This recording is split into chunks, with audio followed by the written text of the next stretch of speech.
Hi guys, welcome back to our YouTube channel. So in this video tutorial, I am going to show you on how to use Apple Music Sing Karaoke.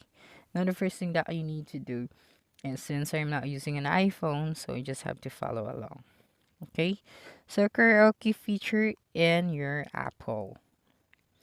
If you're looking for something fun to do at your next Christmas party, Apple might just have you sorted. This company just released this new feature.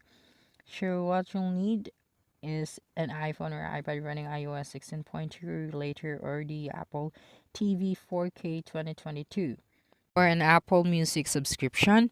Now the step 1 is to open your Apple Music.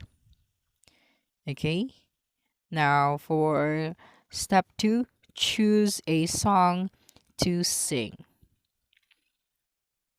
Okay. Now you just have to you just have to tap the lyrics icon.